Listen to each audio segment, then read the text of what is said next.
بسم اللہ الرحمن الرحیم۔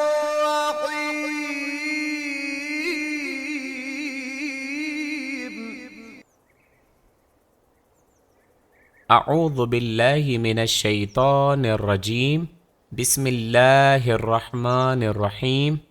قاعدہ لام۔ حرف لام کا تلفظ شرائط کے لحاظ سے موٹا اور باریک کیا جا سکتا ہے۔ اللہ سبحانہ و تعالیٰ کے نام سے پہلے لام پر فتحہ یا ضمہ ہونے کی صورت میں اللہ کے لام کے حرف کو موٹا اور بھاری پڑھا جاتا ہے۔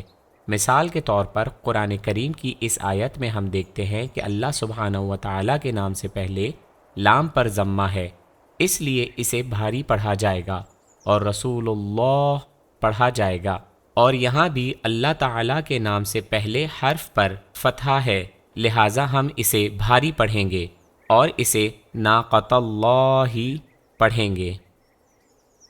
احتیاط: اگر اس میں اللہ سے پہلے والا حرف باریک ہے تو احتیاط کریں گے کہ اللہ کے لام کے تلفظ کو موٹا نہ ہونے دیا جائے، کیونکہ لام کے باریک تلفظ ہونے کی وجہ سے یہ لام آسانی سے ادا ہو سکتا ہے۔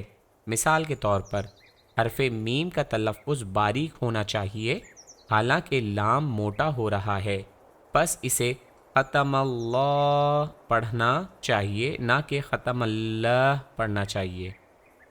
اگر اس میں اللہ سے پہلے حرف مکسور ہو تو اس میں اللہ پر لام باریک آواز میں پڑھا جائے گا۔ مثال کے طور پر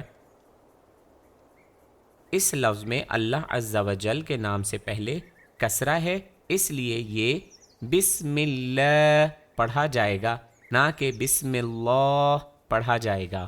یا ایک اور مثال ہم دیکھتے ہیں کہ اللہ سبحانہ و تعالیٰ کے نام سے پہلے کسرہ ہے تو وہ دین اللہ پڑھا جائے گا، نہ کہ دین اللہ پڑھا جائے۔